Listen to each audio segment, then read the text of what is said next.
Good evening. I first and foremost want to thank all of you for joining us for this, the second keynote presentation of the 16th Annual Central and Southwest Asian Studies Conference. We are truly privileged to have all of you with us.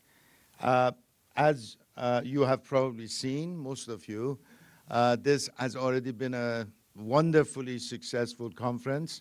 So a round of applause for all the organizers, please.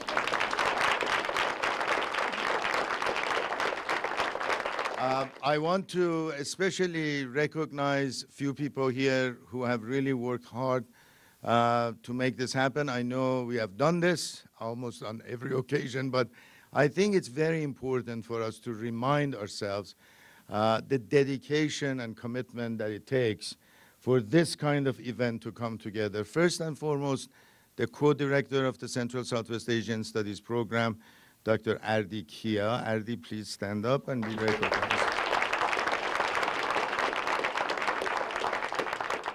We have a very special friend, colleague, brother with us who has been single-handedly responsible for starting the Arabic language and culture program at the University of Montana. And it's to the sadness of my heart and my colleagues' heart that this will be his last semester at the University of Montana. But we hope that someday soon, the university will understand the value of such amazing instructors and professors and will recall him and ask him, beg him, plead with him to rejuvenate what he already started. Professor Samir Bitar.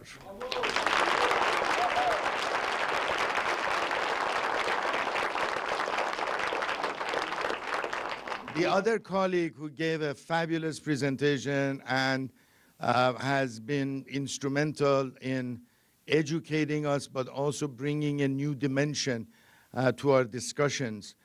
Professor Michel Valentin. Michel, please stand up.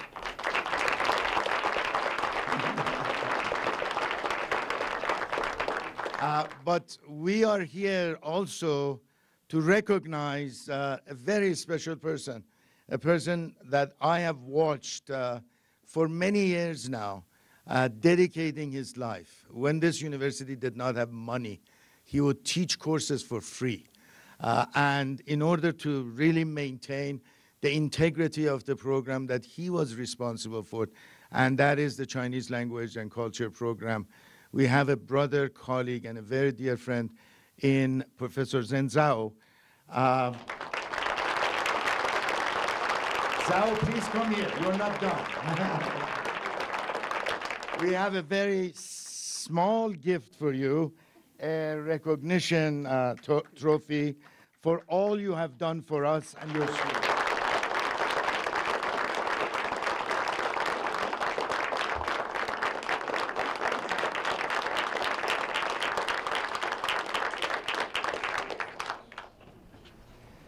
As you know, this has been a work of collaboration.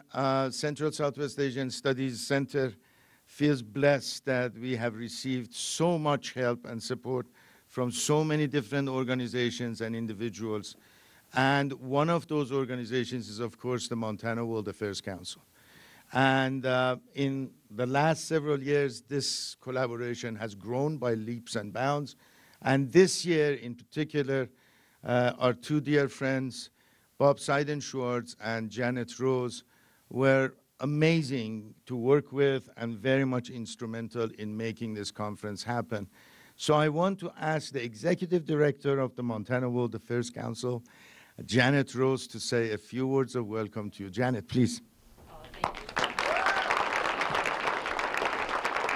I'm not going to talk long because, I mean, we're here to talk about Syria, and that's part of what the Montana World Affairs Council really strives to do, and we're so honored to have been invited to co-sponsor this.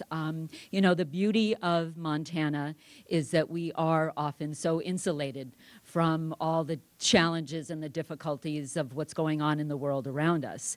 But at the same time, we need to bring that world into ours and us out into that world. And there's hardly a place other than the Missoula and Bozeman and Helena and Great Falls that do it, you know, the way this kind of an organization can. And working with Mirdad is always an incredible, incredible honor. I just want to, Mirdad asked me to tell you just a little bit about the Montana World Affairs Council, and I'd like to say I think that we're going to evolve just a little bit. You know, for those of you who know me, you know I'm very involved in wildlife and conservation and international affairs and Africa and Asia. And so and there's so many global issues that are so significant to our lives and to the world around us. Global health, human trafficking, refugee crises, water issues, land issues. And so while we've always had a wonderful Distinguished Speakers program and our global education initiatives working with K through 12 is large and growing, we also hope to bring a lot more of these kinds of global issues to our community and to the schools. We just finished an academic world quest with our program director. There she is, Nikki Lane. And we had over 200 high school students from one corner of the state to the other. And these kids were introduced not only to the university setting, they met ambassadors, they met the new mayor of Helena, they talked with kids in Congo, not kids, they talked with students in Congo live and in real time. They learned about the Eastern Congo Initiative. And so many of them came away from those experiences and said it changed their lives. And so that really is what we are trying to do, and working with people like Dr. Kia and the university and many of you, you know, I'm really excited about what we can bring to our communities, not just our community. And so, Dr. Kia, thank you so much. Thank you. And in that context, building on what Janet has said, I want to personally express my gratitude to Nikki Lane for all the amazing work she has done. Nikki, please stand up and be recognized too.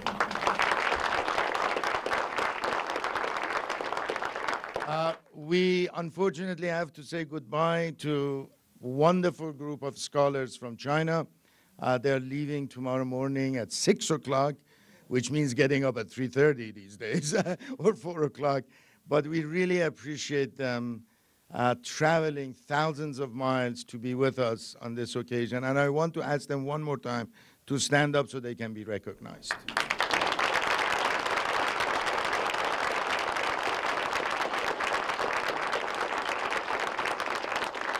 So now we come to Syria, and a wonderful speaker. He is a friend and colleague in the true sense of the word. And as I have watched him this morning on the radio, we were there for an hour and a half, he is fabulous. And then I watched him in the classroom. I was even more impressed by the depth of knowledge that he brings and the passion that he brings to teaching. He is Dr. Amer Al-Azam, originally from Syria, having spent many years in Lebanon and throughout the Middle East, from one of the most prominent families, which goes back all the way to Ottoman times.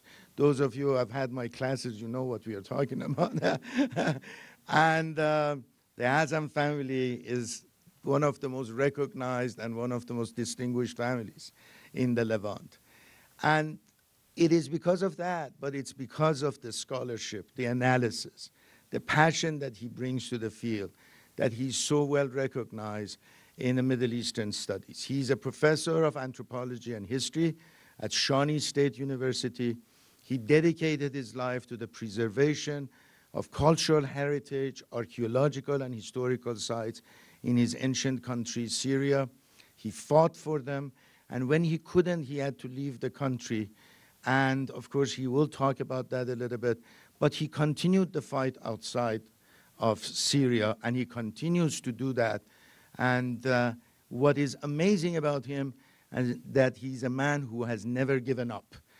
despite all the pain, despite all the suffering, despite the horror that has been visited on that beautiful country, he still keeps on fighting. So it is with a great honor that I introduce to you Dr. Amer Al-Azam.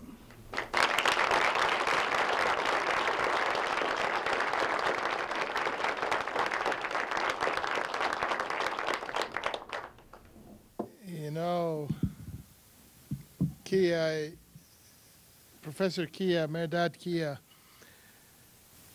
this is my second visit to Montana, and I fell in love with your city and your state when I first came here the first time 2 years ago for the, is it on? Oh, okay. Sorry, yeah. For your, what was then would have been the 15th conference, or the 14th actually, because it was 2 years ago. And now I've been invited again to come and be with you. And when Mehrdad sort of emailed me and asked, I was, you know, you have to sort of maintain a certain decorum, and said, of course I will accept. But inside I was like, yes, I'm going to be back here. Yes. Don't tell him I said that. And in the couple of days I've had to spend with Kia, Mehrdad Kia, you know, it's been quite refreshing. And I have to say that I've never met a person who knew more people and seemed to be liked by more people. Like everywhere we went, everybody seemed to know him. They shook his hands. They welcomed. I've got to change my aftershave or something. I don't know. I don't get the same. Anyway, so thank you for your invitation, Mehrdad. I really appreciate it. And thank you for coming to listen to me to talk about a subject that is both dear and painful to me, and that is my original home country, Syria. Syria has been very challenging, not just for Syrians, but it seems also over the years as this conflict has developed and grown and gotten worse and deteriorated for initially the neighboring countries, and then further afield into Europe and the United States, and now the rest of the world. It seems that, you know, the conflict in Syria touches everywhere. And every few weeks, we're back in the news with some horrific headline, whether it's another massacre, another catastrophe, another disaster, another chemical weapons attack, and so on and so forth. So what I'm hoping to do in my brief sort of meeting with you here tonight is to try and maybe just enlighten you a little about what's happening there, but also give you a sense of perhaps some of the less common issues, things that you may not be so aware of, you may not hear about in the news, or get a more nuanced, if you will, idea of some of the critical aspects of this conflict, and also try to enlighten you, if I may, on some of the challenges that our current administration, that's the Trump administration, faces when dealing with a situation like that we have in Syria. So I'm going to start by asking ourselves the question, because I noticed that yesterday and elsewhere we often hear the word Syrian civil war. So my question is, should we call it a civil war? Because that is something that Syrians don't seem to be able to agree on. And in fact, most Syrians I know, at least that or I speak to, would prefer not to call it a civil war, and perhaps I would share this with you. A civil war is essentially a conflict between groups within a state. So different parties within a state, they start a conflict between each other, they start a war between each other for whatever the reason that may be. And usually as a byproduct of this war, the state collapses. Or it is essentially marginalized. It no longer plays a role. The state and its institutions are essentially either left outside the conflict, they're moved away, or it collapses on itself.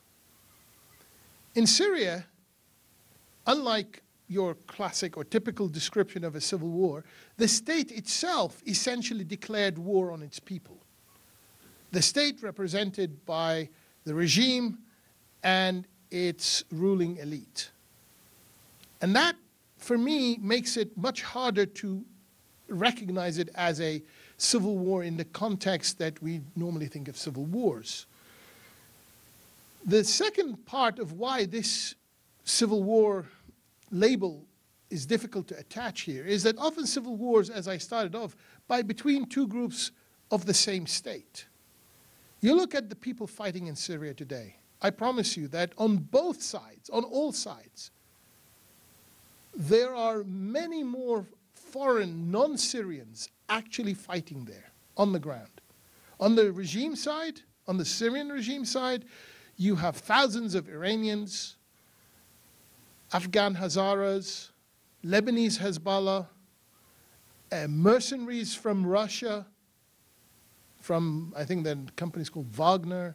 There are troops, forces from many different countries, all supposedly helping the Syrian regime. Similarly, from the opposition, if we think of ISIS, not even the opposition, but we go to ISIS, think of the thousands of foreign fighters they had from Europe, from the other Arab states. Tunis, which is supposed to be one of the few kind of bastion stable countries, still secular, has the highest number of foreign fighters in Syria, 6,000 at their peak in 2014, 2015. 6,000 Tunisians. I know that there were Uzbeki fighters on the side now. Right now there's an Uzbeki unit fighting on the side of one of the Islamist brigades up in the north. Even from China, Uyghurs. So this is an international call. How can we still call it a civil war? If there are all these foreign nationalities all currently fighting on the ground in Syria. So perhaps we should, can I finish my lecture before you ask your question, if you don't mind?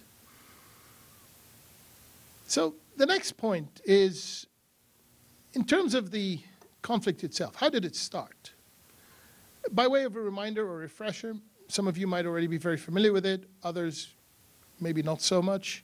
It starts as peaceful protests in March, as part of a wave of protests that are sweeping the Arab world and the Middle East in general. It starts in Tunis. They topple their dictator, Ben Ali, in December 2010. In early 2011, it spreads to Egypt, and Mubarak, within literally less than 2 weeks, is gone.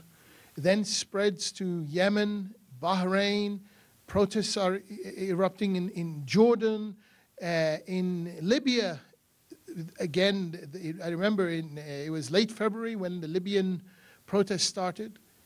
And Gaddafi was probably the first real hard man, hard sort of authoritarian dictator who would have no qualms about shedding blood. And he'd decide, no, I'm not going to give in on this one. And he starts to basically shoot people. The army goes into the streets and starts to kill people. The international community decides to make a stand. They warn Gaddafi, we're going to destroy your army if you continue, and they do, and then we have the Libya sort of scenario. And then, about a month later, mid-March, March 15th, the protests begin in Syria. And again, the Assad regime decides to use force. The response of the regime and the amount of violent, deadly force used by the regime essentially escalates very quickly.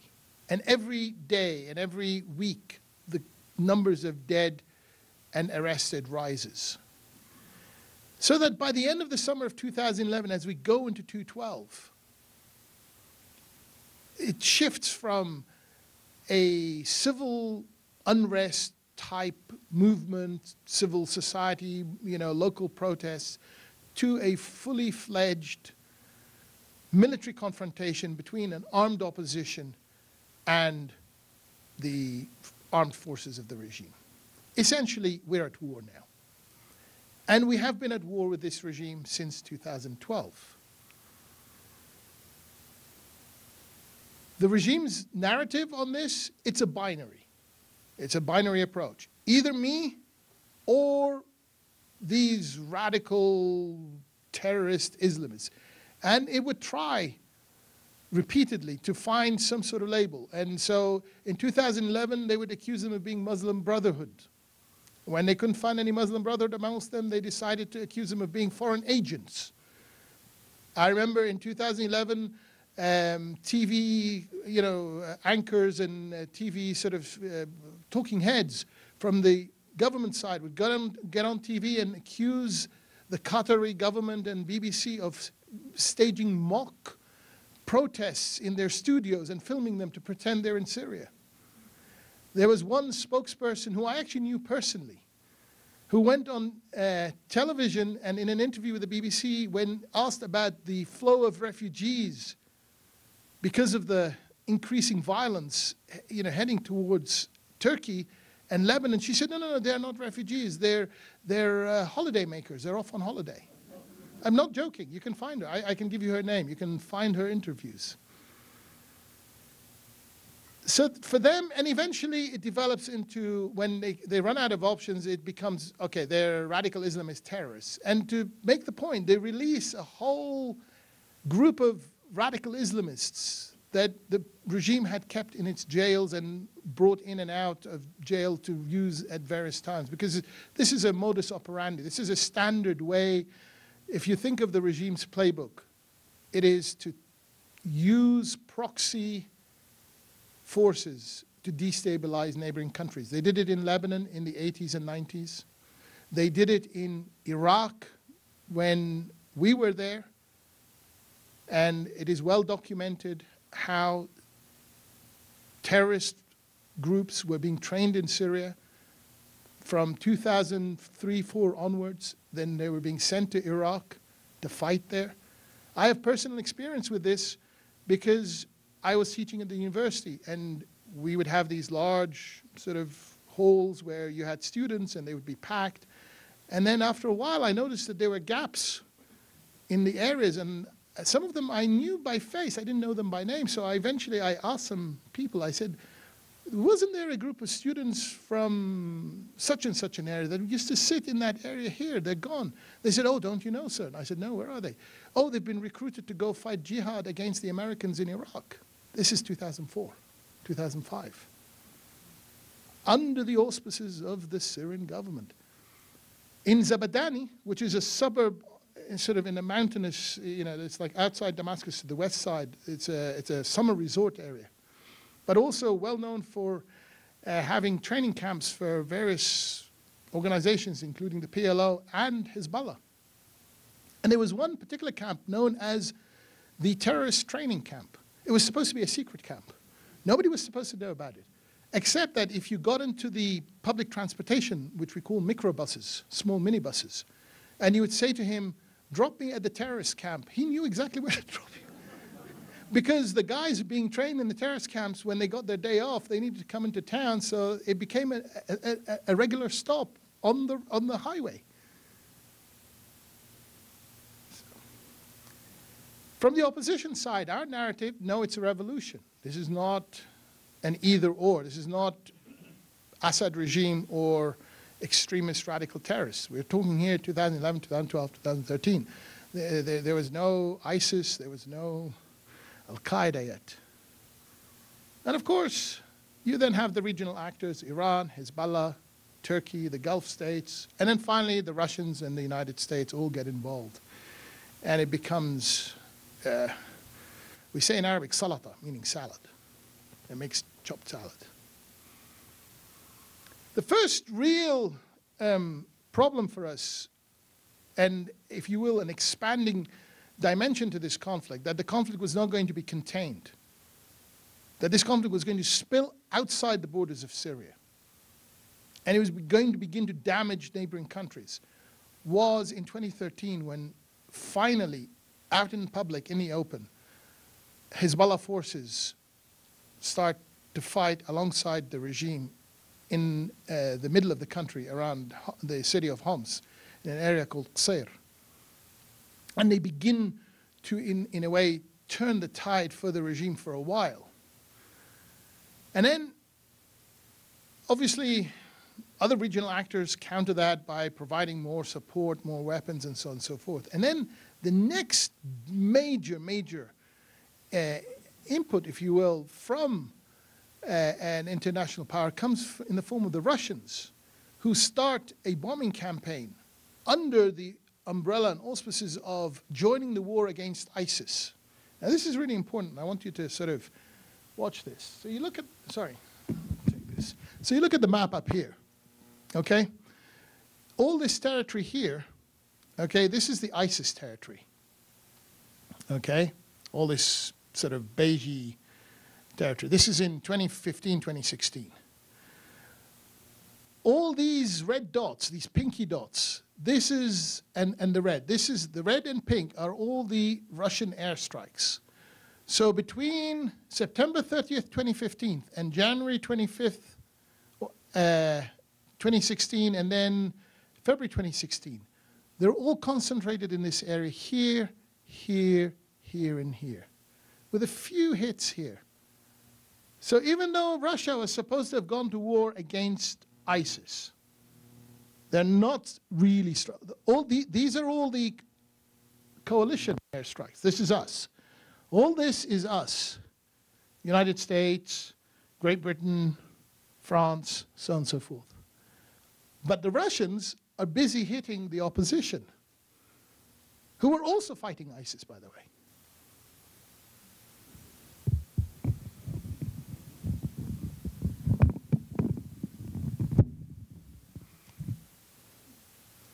And then again, if you look at end of 2016, almost exclusively, all the airstrikes, the Russian ones, are over here and here, and just a few over there. So the Russian campaign is maintained primarily against opposition areas and not against ISIS.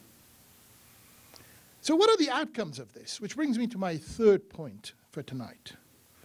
Well, in terms of outcomes to this conflict, one of the biggest problems that then, and is a manifestation, if you will, of this spilling out, this spilling over the border, is the refugee crisis. We start to see beginnings of this refugee crisis. I mean, let's put it this way. The refugees start to flow out as early as 2011, 2012. But it doesn't become a flood and it doesn't become a major problem until 2013 and really reaches a peak 2014, 2015. And it reaches a peak because of the intensity of the airstrikes. Most of these airstrikes are not happening on the front lines. The people escaping are not running away from here or here, because there are very few airstrikes. They're running away from here, where most of the airstrikes are. And these airstrikes are not often against the front lines. I mean, there's no front, look at it, this is the front line. Why are you hitting this area? Why are you hitting here? There's no front line there. These are civilian towns. Of course, these civilians are the mothers, the sons, the daughters, the fathers, the children of the fighters obviously fighting. So the purpose of striking these places is specifically to terrorize, damage the families of those fighting on the front lines. But the net result is that you get a refugee crisis that reaches this peak and spreads into Europe with devastating effects. As a result of this refugee crisis, the very glue that held the European Union together almost came undone. Brexit, that's when Great Britain left, decided to vote to leave, is in part a byproduct of the fear of the open borders and the refugee crisis that came with it. The rise of the right, the extreme right, the National Front in France, and the victory of the right-wing extreme parties in Hungary with Orban, and in Austria. These are all products, direct or indirect, because of this refugee crisis. I'm just going to say one more thing about the refugee crisis. I want you to imagine the following. Imagine a population of 23 million people. That is the total population of Syria around about 2011. Of that 23 million, by the end of 2015, 2016, over 50% of that population had become either internally or externally displaced. That is over 50%. To put this into perspective for you, according to the United Nations figures, the single greatest humanitarian catastrophe since World War II occurred in 1947-48 with the breakup of India and Pakistan, when 12 million people had to move. But that is 12 million out of a population of over 400 million. You can do the math. 3% maybe. In Syria, the displaced are 12 million out of 23 million. That is why Ban Ki-moon then, who was head of the the UN, basically said, this is the world's single greatest humanitarian catastrophe since the Second World War. He wasn't exaggerating. And of course, many of these people push into Europe and in their wake bring a wave of instability that we are still cleaning up, that the Europeans are still trying to sort of adjust to. And then finally, ISIS, Daesh. Daesh is the Arabic acronym that we prefer to use. Of course, the story of ISIS is a whole story in its own right, and I'm not going to go into any details, just because of time, and as I said, it's a story of on its own. But very briefly, Daesh starts off from the remnants, ISIS starts off from the remnants, the Al-Qaeda remnants, that survived the surge of General Petraeus in Iraq. They're pushed to these small little sort of pockets in the marginal areas and the borders between Syria and Iraq.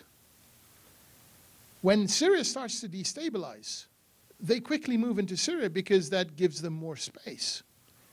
And also through the open borders with Turkey, because of the collapse of the state and the border controls, they're now able to open up to the rest of the world through Turkey.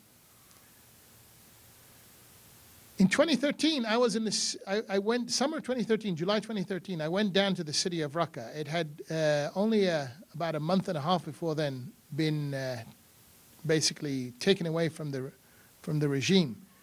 And we could see the beginnings of what was to come.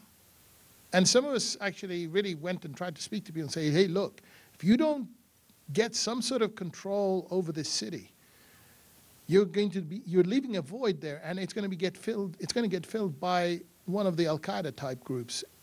And sure enough, within a few weeks, ISIS show up and they take over. And then a year later, just 1 year later, al-Baghdadi, the leader of ISIS, captures Mosul, and from the pulpit of the mosque of the Leaning Minaret launches his caliphate. And all the while, here in the United States, we're watching. We're not doing anything. Because the Obama administration's policy at that time, rightly or wrongly, was not to get involved. In fact, we don't start to get involved until the final offensive against the city of Erbil in the north, the Kurdish city of Erbil. The ISIS actually get to within, literally, 7 kilometers. That's around 4.5 miles of the city. A city with thousands of foreigners, Westerners, including Americans. And then we panicked and started a bombing. We didn't move when ISIS moved against the Yazidis. We didn't move. When ISIS took Mosul, we didn't move. When ISIS took Raqqa, we didn't move. We let them. And then when it reached catastrophic, a point of catastrophic no return, we moved. And then it was too late. And by then, ISIS had reached its peak with thousands of fighters and recruits and from many parts of the world, as this chart shows you. And also a great capacity for making money, primarily through sale of oil, sale of any sort of mineral wealth, looting cultural heritage, and more importantly, taxes. They levied taxes because they operated as a state. They declared themselves as the state, and they levied taxes. And destroying something like that is much harder and takes a lot more effort than just going after a few bad guys. So, bringing us closer to the present, I just want to do a quick review now of where we are with the various elements, the main actors, if you will, on the ground, Syrian actors, if you will. And then I'll look at the non-Syrian actors, and then I'll take us to the current administration's choices or options, if you will. The regime today, if I were to give you an update, is now in what we call territorial consolidation phase. They're now consolidating. They have essentially taken most of what they can take with relative ease.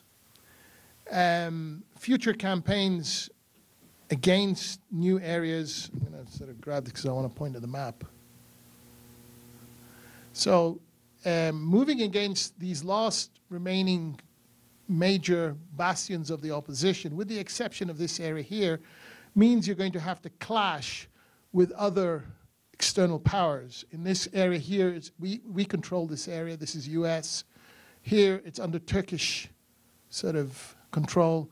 Down here, it's the Israelis and the Americans. Over here, it's the Americans again. So for the regime to move with its allies, the Iranians and the Russians, against those areas, it risks a direct confrontation with the United States. So this is why I said they are now in territorial consolidation, holding on to what they have, mopping up areas where there is a general agreement that this is not going to be an area of interest for any of the major powers. And so what we see now on the map is a hardening of these lines as well. I don't know if you see these these little sort of fortresses. These are Turkish army positions that have inserted themselves all along here to try and separate the opposition forces from the regime forces. The reason why there's nothing here is because this area is held by Nusra, which is an Al-Qaeda affiliate. So the Turks position themselves behind it over here. And then this is all Turkish controlled as well. And again, in this area, the Israelis have made it very clear that they will not allow Iranians or Hezbollah to come anywhere near their borders. And the only way the regime can take those areas, because it doesn't have its own manpower anymore. It used those up in 2013, 14, 15. So it needs to rely on those foreign mercenaries, and the Israelis won't let them come down here. This is the line, that's it. I don't know what we will do here, but for now we're not sort of giving it up. So, and when, I think it was end of last year, there was an attempt by the Iranian militias or Iranian proxy forces to push into this area. We kind of toasted them. And similarly here, if you remember, when the Russians tried to cross the river earlier this year, we also killed quite a few of those as well. So we've been quite robust, we as in the United States, have been quite robust in defending our territories against any potential incursions. The opposition, again, their situation is very, very much reduced compared to how they were in 2016 or 2015, when they had reached their maximum point of extension, if you will, in terms of control. In 2015-2016, the combined control of the opposition, including forces like ISIS, exceeded 70% of the country, with the regime only holding 30%. I believe now the figures are around 55% of the regime, or maybe even 60% of the regime, 70%, 30% to the Kurds up here, sorry. Oops. So this is about 30% of the country. This is about 55% of the country. And then this is about maybe 15, 20% of the country. And even then, the opposition still remains fractured, there's a lot of infighting amongst them, which has severely weakened their ability to respond to any major offensives should they be committed. The only way the opposition could survive is because it is being protected by whatever major power is also in charge. And these are the, what we call the Asatana Agreement. This is the redistribution of the opposition areas, with areas to be given to the regime, areas that are going to be sort of like a buffer zone, and then areas to remain under opposition control, but also under Turkish supervision, if you will.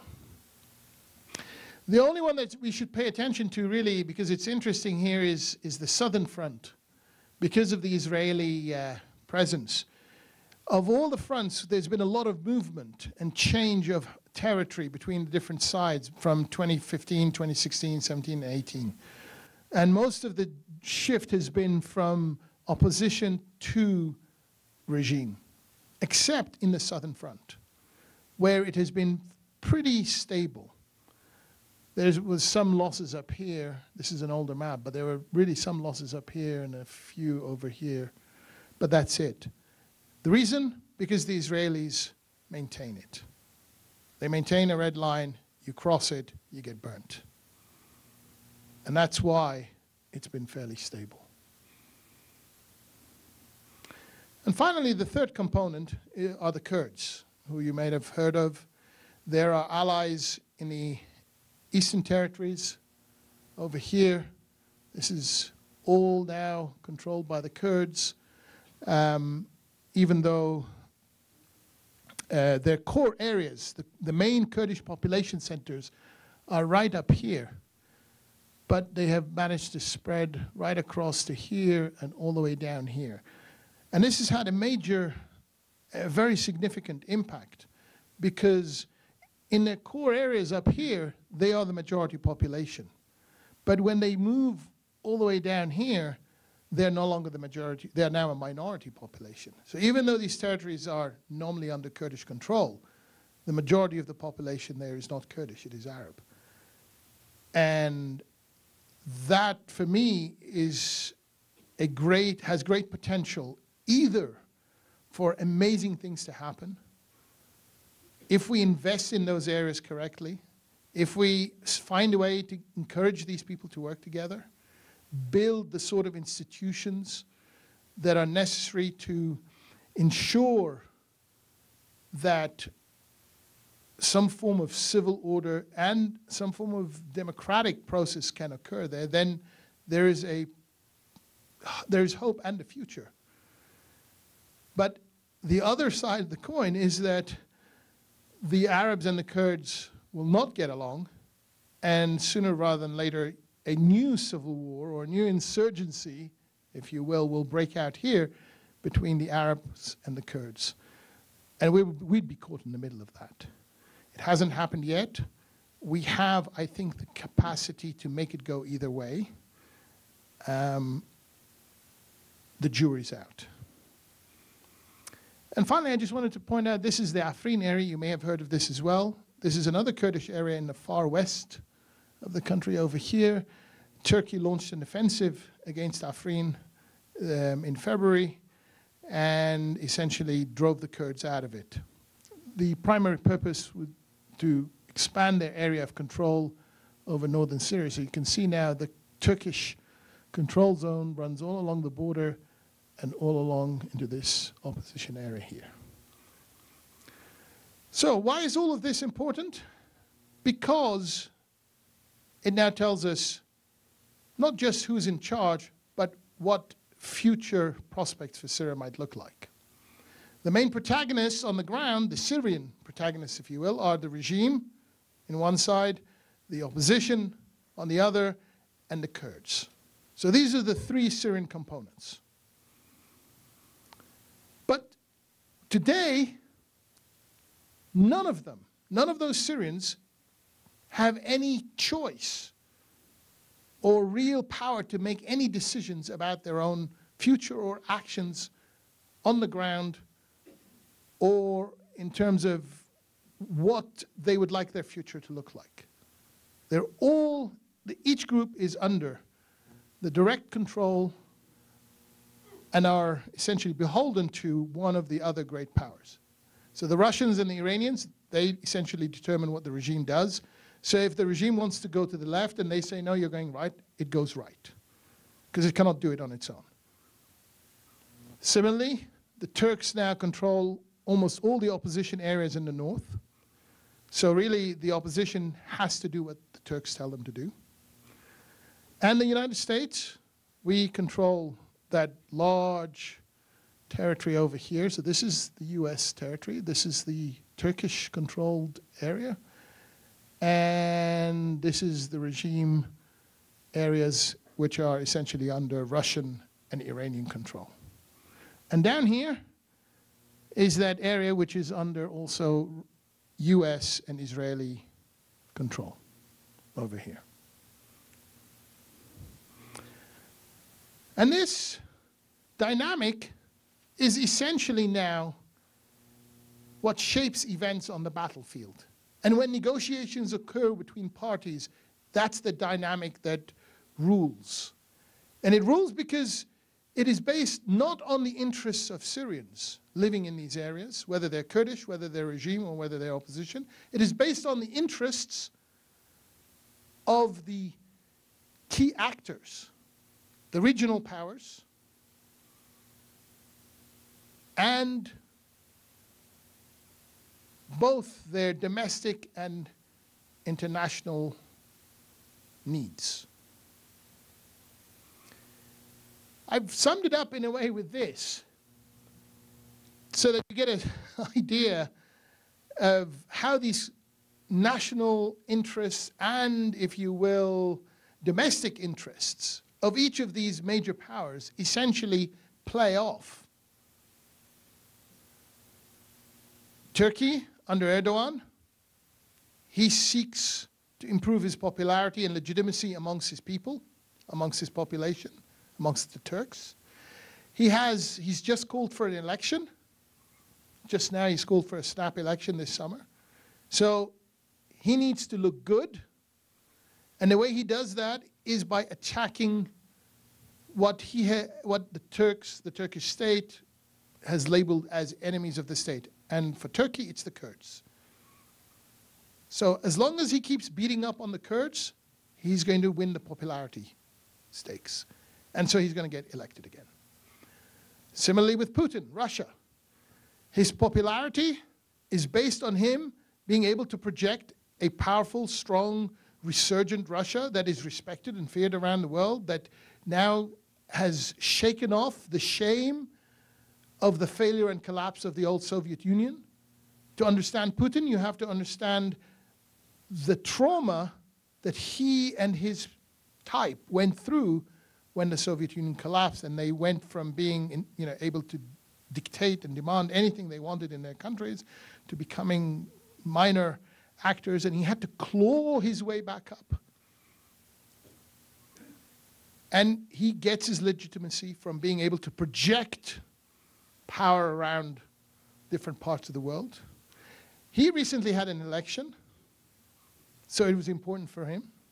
And so the strategic interests of Russia are also tied both with Assad and that keeping Western influence, European, Western, American influence out of Syria.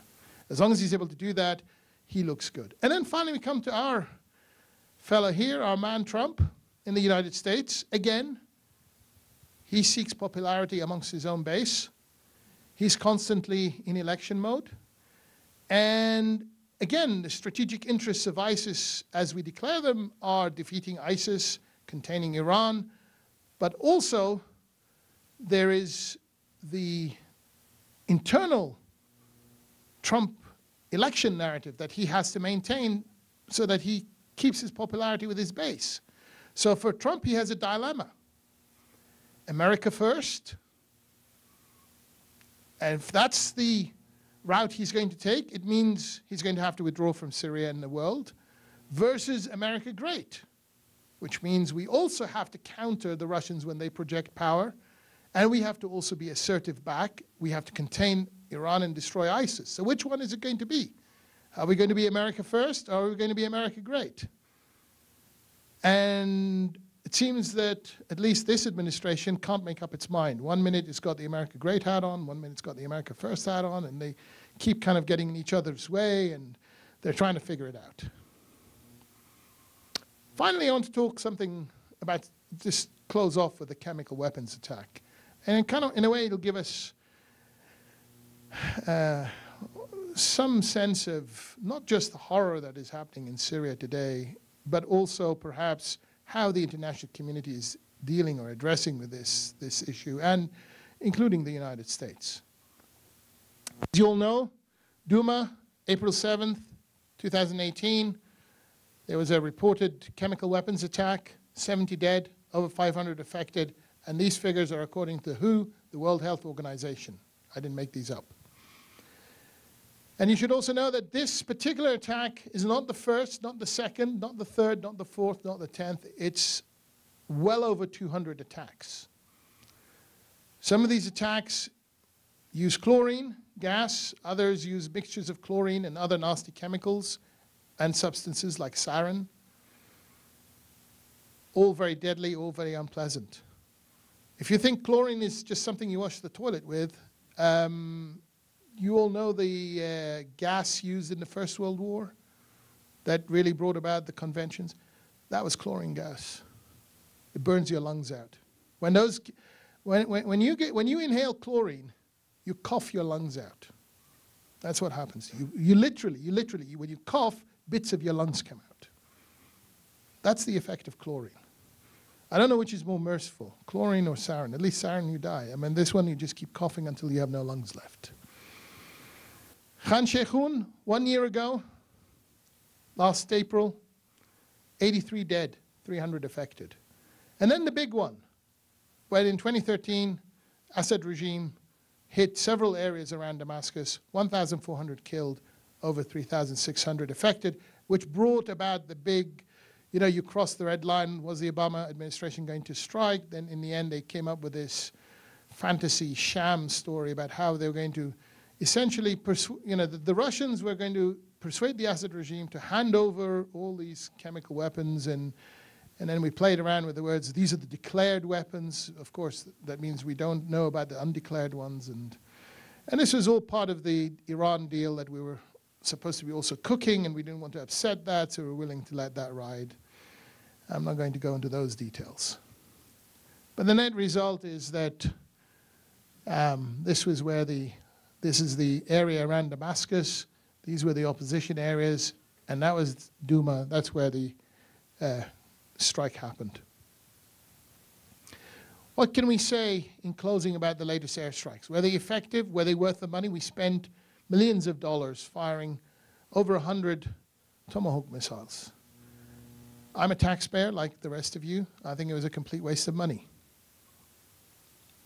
Not because we fired them against Assad. I think he deserves to have missiles fired at him, especially when, not just because he's breaking international norms, but because of all the other crimes that he has committed. But it was, as they said, a very limited strike. This strike served one purpose only. It allowed Trump and Macron being the French president, to stand up and claim that they had acted when their red lines had been crossed. And this action was not designed to weaken Assad or his regime or affect his overall behavior or even his military capabilities,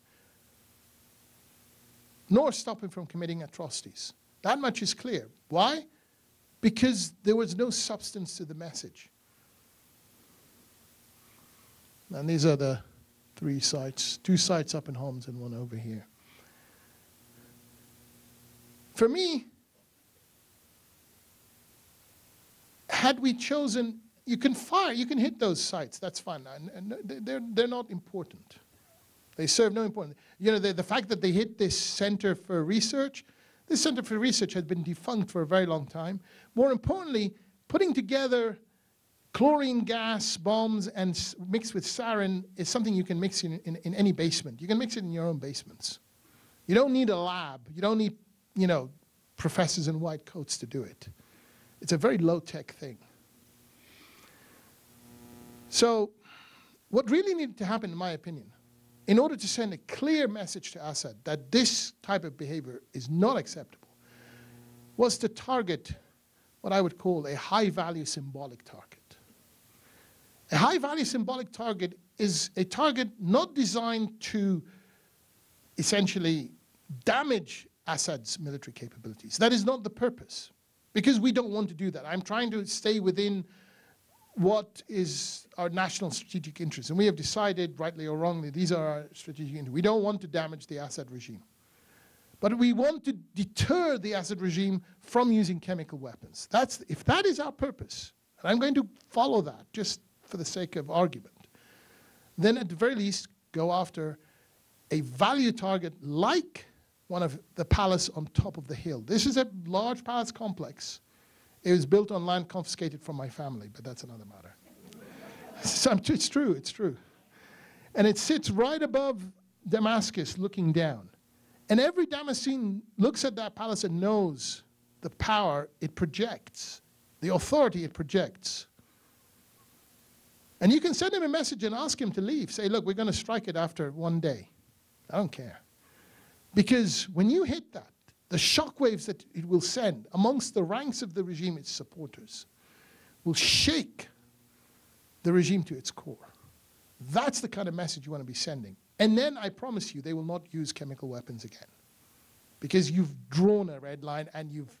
So what we've done, okay, what we've signaled to the Assad and his enablers is that the world doesn't really care that much. And so, in return for Assad firing chemical weapons at a heavily congested area with opposition and fighters and civilians packed in together, and then cleared it. Because the very next day, the rebels surrendered. The very next day. He hit it on Monday, they surrendered on Tuesday. He did it on Tuesday, they surrendered on Wednesday. I can't remember the day. It was April 7th. I can't remember what the day was. But they surrendered literally, within 24 hours, they surrendered. So as far as Assad was concerned, it was a bargain. I get one derelict research center and a couple of storage buildings blown up by 100 cruise missiles, and in the meantime, in return, I managed to sort of finish off a rebel enclave and didn't have to lose any men fighting or material. That's a scoop. And I guarantee you that Assad, probably with Russian sort of pressure, will not use chemical weapons for a while until the next time he needs them, when they attack the next enclave. And that will probably be up in the middle, around the middle of the country, that last remaining area, without having to tangle with the Turks or the Israelis or the Americans. Thank you.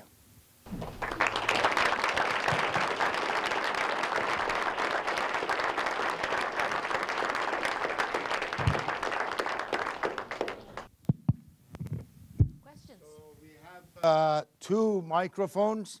Please raise your hand, and either Janet or I will come to you, but with one precondition. That is, please ask questions and make your questions concise and precise. And Janet, please, go ahead. Real quick, what does John Bolton in the mix mean for U.S. foreign policy in Syria? Well, I don't know. I mean, I know of John Bolton. We know his track record, but as yet it is unclear. I think, and this is just I'm just guessing here. I really don't have any information. I think John Bolton's instincts would be to stay in Syria, to fight Iran, to literally, essentially start a proxy war against Iran in Syria. That would be probably what John Bolton would love to do.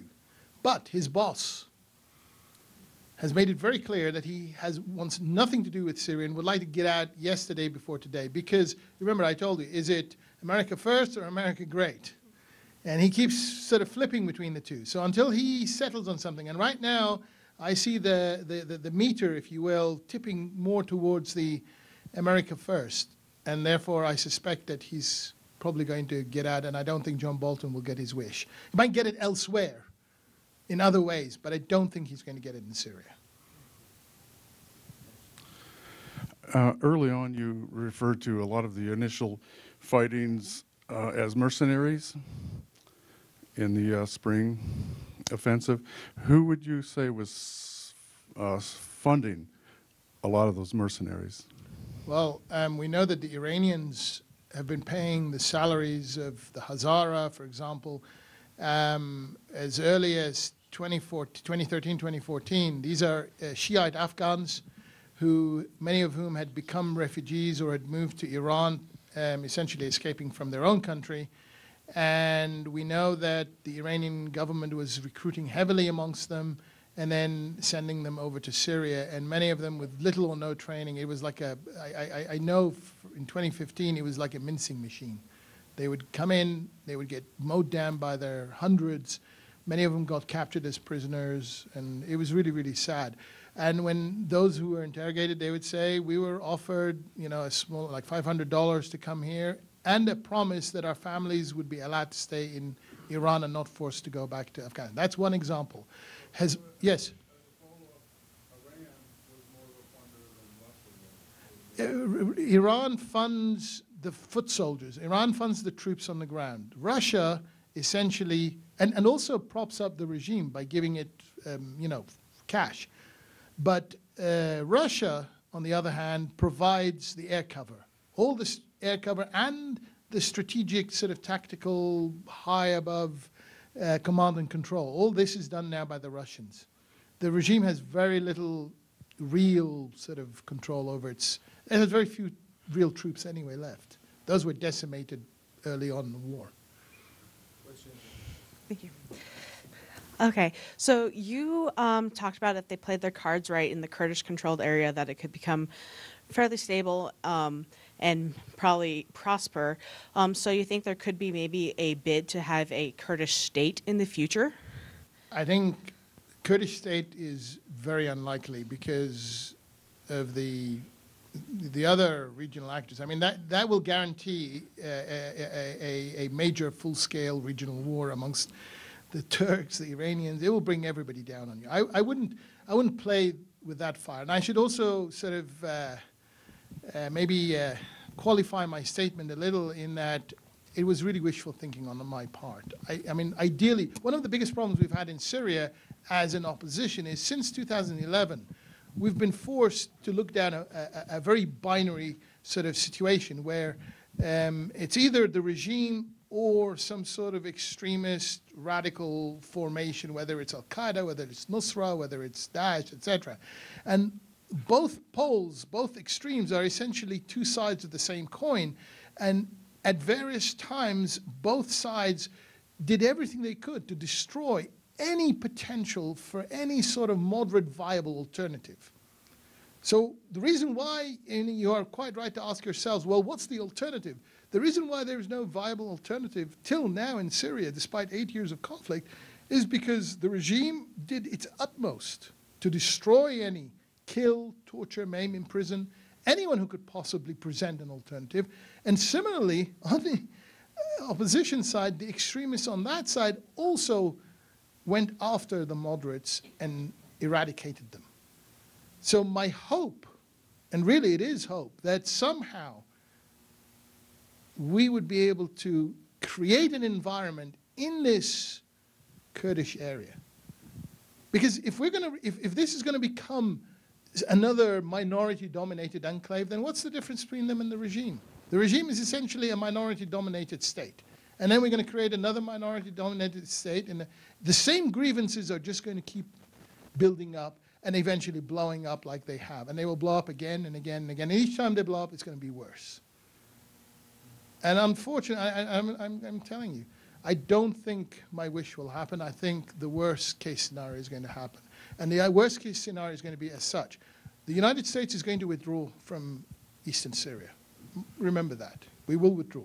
Trump will keep at it until he gets out. Because that's the America First component. And that's going to win out. And when he does, he's going to leave the Kurds behind.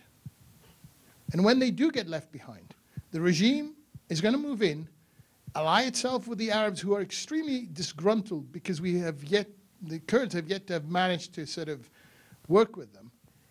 And they're going to push them back towards their areas. And the Turks on the other side of the border are going to be waiting. And essentially, the Kurds are going to get caught between the hammer blows of the regime and its tribal allies and the anvil of the Turks. And it's going to be a slaughter. It's going to be horrible. And of course, the leadership is already leaving. Saleh Muslim, the creator of Rojava and this whole fantasy of 2015, 2016, he's now happily sitting in Berlin. I saw him in February. He was in Prague, and then he went off to Germany. So he's okay, and I'm sure his wife and kids are fine. But it's the civilians who are going to get caught in this, and they're going to die. And it's sad. Question. Sorry. Thank you for a great presentation. I wish Washington would listen to your expertise and others, but as you know. 2 quick questions. First, could you mention the fact that all this mess is due first and foremost by the 2 Bush's administration, which destroyed Iraq, which was the state of Iraq, which was balancing more or less, for good or bad reason, the power structure between Iran and the Gulf states and the whole situation. And my second question, why have the Europeans been so weak compared to the situation in Libya? The Europeans have been mute, paralyzed, impotent. They barely spoke up, as a European Union. Could you expand on that, please? Yes, certainly. You're quite right in that the catastrophe, the unraveling of the Middle East we see today is the product of 2 successive administrations. The Bush administration of 2000 and the Obama administration of 2008. The combined administrations unraveled the Middle East. The first one did so, as Michel quite rightly pointed out, by essentially removing a very hateful, very unpleasant dictator, Saddam Hussein, but then not factoring in or figuring out how we're going to ensure that this void that arises does not then create a catastrophe for us. So the lesson from that particular event was that action has consequences. So when the Obama administration came in, it came in with the, literally already armored with the idea that we must take no action. But what everyone else was telling them that, yes, action has consequences, but no action also has consequences. And so the action of the Bush administration created one catastrophe. And then the Obama administration came with its no action policy and essentially completed the disaster. The net result of this is we have now a very unstable region. The fantasy, I know this for a fact, the fantasy They would talk to us I used to talk to people on the NSC, we would talk to people in the administration, we talked to people in the OD, and everybody was going around saying, this is containable, you don't have to worry. 2011, 2012, they kept saying, this is containable. And we were like, how is this possibly containable? How can you go around telling people this is containable? And I remember having an argument with one individual who was on the NSC and essentially left in 2012. And so we were at this scenario generator for Syria in February 2013. And he was going on about this. And I said, listen, this is a table. There are 14 experts around it. We all know what we're talking about. It's not a general public, so you can do your little sort of story that you sell people. You talk to us experts. Explain to us how this is containable. His answer was, and I repeat verbatim, he said, the Israelis and the Turks, they're big boys. They know how to look after themselves. Yeah, well, we saw how they looked after themselves. The Iraqis, it was Nur al-Malki at the time. Just keep giving him support. We saw what happened. In the end, essentially almost destroyed the country and he had to be removed. And the Lebanese, meaning Hezbollah, they've learned their lesson. I was like, are you serious? Is this the advice you're giving the President of the United States? That basically we're basing our containment policy on the fact that the Lebanese have learned the lesson and they won't get involved in a... And of course, 2 months later, Qasr happened, Hezbollah goes into Lebanon, from Lebanon to Syria, and the rest is history. I'm not telling the name of the guy, but he's now a professor at Dartmouth. God help Dartmouth. See, this is why you have to come to Missoula, not go to... Because then you wouldn't have to hear. No. Question, Janet, over there, if you could. I didn't answer your Libya question, Michelle, I'm sorry, but I will come back and talk to you later. I know we can do this over.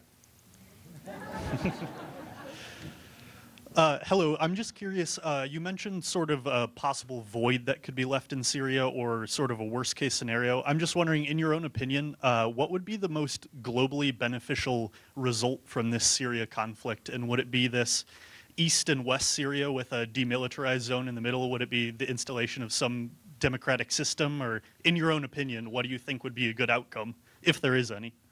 So if I got Santa Claus, the Easter Bunny, and, the problem is that what could have been done in 2011, 2012, 2013 is now almost impossible. And to tell you the honest truth, I really don't know what you can do now. The damage, not just to the country itself, but to the infrastructure, but to the people, to the fabric of that society has been so badly damaged. And I'm not telling you that you don't heal, you don't never come back from that, but it's going to take a long time.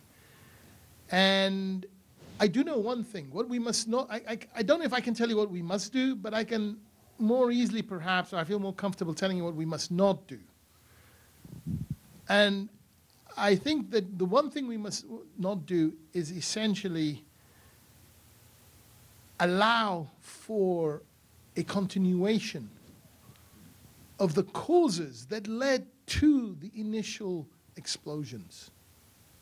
i.e., if we don't somehow build into whatever solution we're doing, if we don't build in some form of resolution to some of the core grievances that go far beyond just simple, human rights or the freedom of speech, or all these basic democratic sort of principles that we take for granted in our world here. No, but I'm talking about, we're talking about transitional justice. We're talking about some sort of restitution for all those people on both sides of the conflict, if you will, who got killed, who want some sort of justice or some sort of part of a reconciliation process, some sort of transitional justice format. If we don't address those issues as well, all we're going to do is hold this place, put more pressure, and it's going to blow up. When it blows up, it'll blow up worse, and more of this stuff will fly out even further and trigger more consequences down the line. That I'm sure of. I'm sorry, I couldn't do better than that.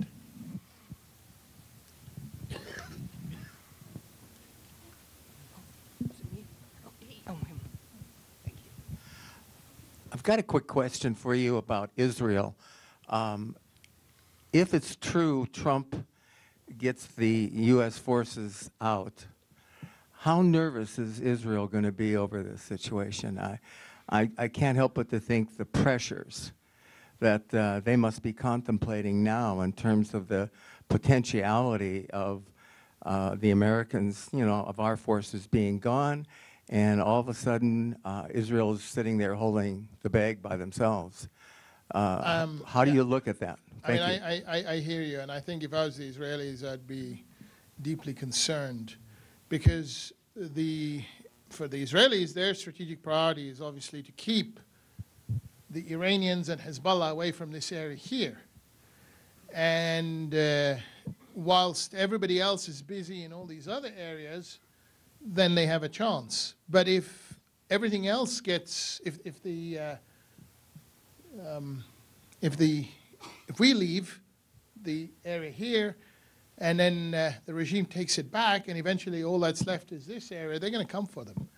And if I'm the Israelis, I'm going to have my hands full. And the Iranians want their pound of flesh. Sorry to use the Shakespearean. you know where I'm going there. Yeah. Yes.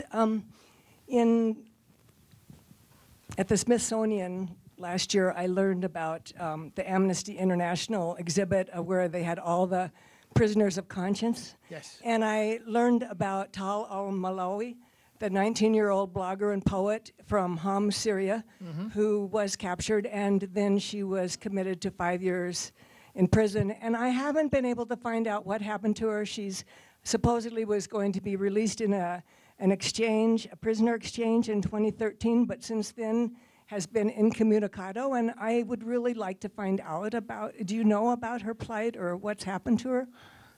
I know who you're talking about, and if memory serves me, and I could be wrong, but I don't think she was released, and therefore she's probably most likely no longer with us.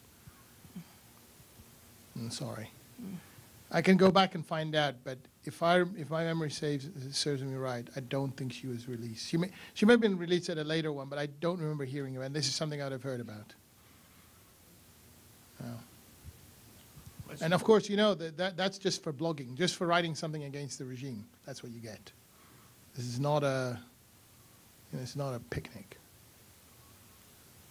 Thank you. Thank you for coming and presenting. What is your view on how social media has affected the conflict, and how, as more and less evidence has been shown through platforms such as Twitter, Facebook, and how that has affected the sort of global perspective of the conflict? No, I mean, there's no doubt that social media and these types of communication platforms like WhatsApp and Viber have really changed how we view the world. The fact that I can now pick up the phone and call somebody almost anywhere in the world. I mean, the way I keep in contact with people in Syria, and it's just like I call you, or I can call Mehrdad, or I can call yourself. I can pick up the phone and right now call somebody in an opposition-held area and talk to them like I'm talking to you now. And that has really changed, I think, and has not just the nature of how sort of we communicate, but also the kind of accessibility. Just think about it. The fact that you could have an event occur, and as it is occurring, I could be transmitting it to millions of people. The gas attack happened, and within minutes, everybody around the world could see the horrible, horrible images. And they get loaded up onto YouTube, and then millions more people see it. And it really, you know, changed it. And then, of course, this becomes not just a platform for information, but then it also becomes a platform for misinformation. And so there are people who have become experts at essentially developing, I don't know what you want to call them, counter-narrative, you know, fake types of narratives. You know, we're still debating how our last election was essentially influenced by social media and you know, these types of communication sort of abilities. So yes, it had a huge impact. It changed, I tell you, for nothing, it changed my sleep cycle. I used to be a normal person. I used to go to bed at, you know, I don't know, 10, 11 at night, and I would wake up in the morning like a normal person. And since 2011, my sleep pattern is now to reduce to about 3 hours, because I need to speak to people in Syria, and they're 6, 7 hours ahead of us, and I can speak to them. This is the thing. It's like I want to speak to you, but I can't. I can't. So I go to sleep. But if I can speak to you for hours on end, and you can give me blow-by-blow accounts of what's going on, then I'm going to be up all night listening to you. And then I have to go to work, and I have to teach, and I have to do all the other things I do. And so I don't sleep anymore. My kids think I'm sick or something, but anyway. Hi. Hello. Hi. Would you talk about the Kurds and whether they're part of the solution, maybe getting a homeland, or whether that would make things worse, or just speak about that a little bit, if you would, please? I mean, the Kurdish issue is probably one of the region's biggest tragedies. I say it's a huge tragedy because there are other tragedies. The Palestinian issue, that's a major tragedy. But the total population of the Palestinians is 12 million worldwide. The world population of Kurds is something like, I think, 60 million. 60 million people, no home. That is a tragedy. Their home, the powers, the region, the colonial powers, just as they decided to deny the Palestinians a home, they also decided that the Kurds were not going to get one, and that their territories were going to get essentially left within the boundaries or borders of the emerging states, Iran, Iraq, Turkey, Syria, from the ashes of the First World War. And you could argue this was the right reason, this was the wrong reason, this was an unfair reason. Are the Kurds really one people? Are they many peoples? Are they more of a culture? And I think I would not like to sort of answer these questions simply because I'm not an expert, and it would be best left to a Kurd to talk about themselves in that sense. But I can tell you this.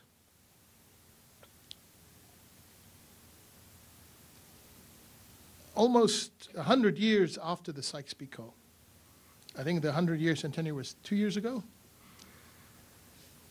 I think it would be unwise to suddenly wake up one morning and say, right, we're going to declare our independence. And we saw the effects of that. The Kurds in Iraq went from controlling a significant amount of real estate and resources to basically almost zero. They're now, you know, they have to beg for anything. It was, I think, really sad. I remember in 2011, I worked very closely with the Kurds. I worked very closely with a Kurdish activist by the name of Mashal Tammu. He was a leader of the Kurds. And he and I had a sort of a common vision for the Kurds. I said, and at the time I said to him, I said, Mashal, it is most important that the Kurds do not appear to be taking advantage of a situation, a catastrophe that is befalling Syria in order to essentially break free and declare an independent state. I think this will bring on it will not only alienate all the other Syrians, the people you need to support you, who believe in your cause, but you will also alienate and bring upon the wrath of neighbors like, at that time, Turkey and Iran, and possibly worse. And we're trying to contain this. This was 2011. Now, he was assassinated by the Assad regime in August 2012. About 3 weeks after, no, it was almost a month after we had met in Istanbul. And I told him, I said, what is most critical? Liberate your areas. Kick the regime out. And then publicly declare that you are holding these areas. I used the word amani. What is amani in English? In trust. Declare that you're holding these territories, these lands, in trust for the Syrian people to be discussed upon the end of the conflict. And you will earn the respect of every Syrian. And he believed in that, and he got killed for it. And then the more extreme nationalists came in and they decided to declare their Rojava. And now we see the result of that one. The Turks went in, they took Afrin. They're going to push until the Euphrates, and they will move the Kurds out of Membish. We will give Membish up, I know we will, whether the Kurds like it or not. The Americans will withdraw from there too. And then the Turks will have their way.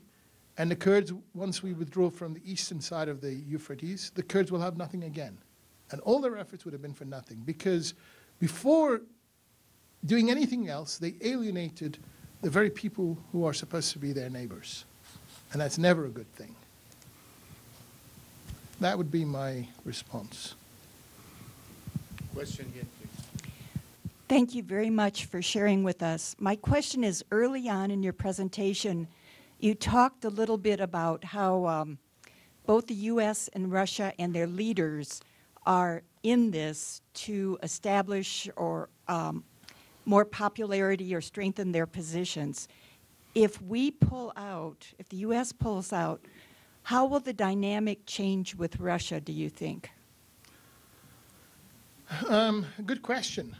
I think that certainly from the Russian perspective, they will see this as we are doing them a favor. So if I were the Trump administration, and I am trying to cut a deal because, you know, we're the big deal makers here, so then I would basically go to the Russians and say, hey, I'll mosey out of Syria for you. What are you going to give me in return? Are you going to maybe stop poisoning whatever it is you're doing, or maybe you'll pull back, or maybe you'll pay for that new hotel?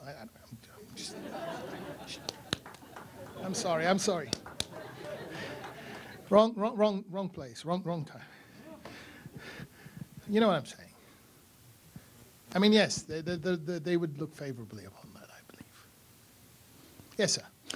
If these areas of control were to be maintained, what do you see as the building blocks for trying to bring some sort of stability to this area? You talked a little bit about the Kurds. No. I think you're asking a very good question, sir. Very important question. If the setup, right as we see it here, can be maintained, and the big if here is going to be, can we get the Iranians on the one hand and the Russians on the other to rein in the regime and stop it from essentially moving in against those areas, and or not sort of try to, or when they decide, okay, this is the final partition, and then those borders stabilize, then perhaps over time, you know, because business has to flow, you know, these areas, do not think of these borders as hard borders. Even now, even in the worst times of conflict, when much of this area was under ISIS, particularly in the east, goods and materials and people were moving back and forth, and people living in Raqqa were getting their salaries paid in Damascus, even though they were living under ISIS. I know it sounds bizarre, but these are not hard borders. So, but at least if you can create these stabilization sort of boundaries, perhaps that will give time for some new solutions to emerge. But it's very difficult to read the tea leaves right now. We have to wait and see what deals are going to emerge. And I think part of it is going to depend on what the U.S. wants to do, because nobody's going to show you their cards until they see what the U.S. is planning to do. So until our administration decides it's going to be America first or America great, we won't really be able to answer that question fully. Yeah, so something that is kind of been present in this presentation is kind of a loss of faith in any vision for a Syrian future. And we see that not just in several ways. I mean, American forces special forces on the ground have stopped essentially training opposition forces because they don't really know what they're doing in Syria, disobeying orders. From the administration, there are these missile strikes which aren't really oriented towards doing anything whatsoever. And I know several Syrians who have made that compromise, choosing the Assad side of the coin over the opposition forces because of Sunni insurgencies that cooperated with the opposition forces. And so what I'm curious about is how much of a push is there right now on the ground in Syria for an independent and democratic Syria? What is left of that revolution? Sadly, very little. I mean, as I said towards the end of my talk, Syrians today have almost no control over what happens in their country. That is a fact. Okay, even the regime does not have any real control, because if the regime today decided it wanted to, say, go and attack Raqqa, the Russians won't let them go. The Russians say, no, you can't go, and that's it. Or the Iranians might say, no, we want to go to the south over here, and then that's where they'll go. So, and similarly with the opposition, if the opposition decides, like Duma was under attack, all right? Duma was under attack. The only reason why the regime was able to attack the Ghouta enclaves over the last month and a half and bring it to a point of closure was because they were able to concentrate all their forces into that one spot. And the only reason why you're able to do that is because there are no fronts on the other side that are active. In a real war situation, where you are really in charge, the minute the regime concentrates its forces on one front, you light up the other fronts in order to force the regime to draw back, draw away its forces and disperse them again. But in the southern front, the Israelis and Americans would not allow the Syrian opposition there to open a front. They're totally reliant on them, so they're not going to do anything without that permission. And in the north, when they're not busy sort of eliminating each other, there are different factions. There's Nusra, Al-Qaeda affiliates, Ahrar al-Sham, FSA. There's a whole bunch, and they're all fighting each other. When they're not busy fighting each other, they have to toe the line and do what the Turks tell them to do. And on the Euphrates side, where the Kurds are and the Americans, in fact, they were supposed to be fighting ISIS, and they pulled their troops back up to Afrin to fight the Turks. So,